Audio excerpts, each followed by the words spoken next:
This sketch was one of the very first drawings I made of Xintiandi, and it was done in 1998.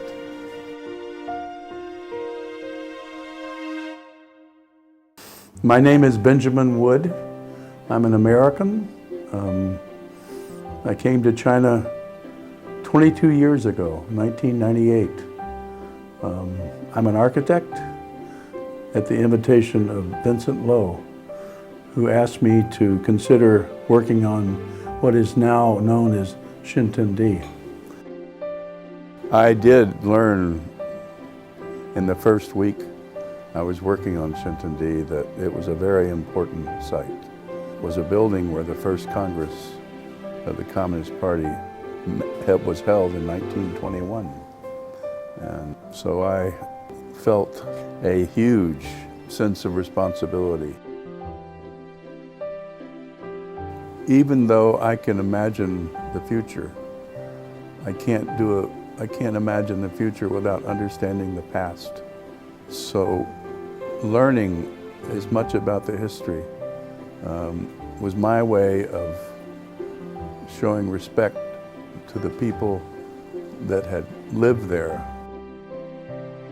And I actually chose to make Shanghai my home. And it's the best decision of my life. When I came to China, it was the beginning of the largest urbanization of any country in the history of the world. In other words, more and more people were moving to the city. There were the hotels and the big restaurants, but there wasn't a place for people to watch other people.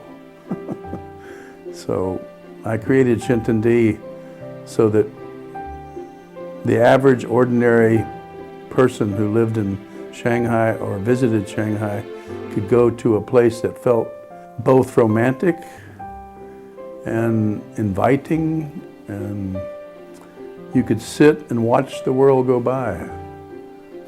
And Xintiandi gave them a stage to show other people the kinds of decisions they were making about their life. You know, life is good in China right now. You know, just coming here makes you appreciate how far China's come in the last 50, 60 years. You know, it's come a long, long way. And Xintiandi is the best evidence. But with the Communist Party leadership and with people understanding that the people who are making those decisions are representing their best interest, it's much easier to get things done. And I attribute that to the Communist Party's organization. They realize their job is to get things done that benefit people. I read 3 books by Xi Jinping.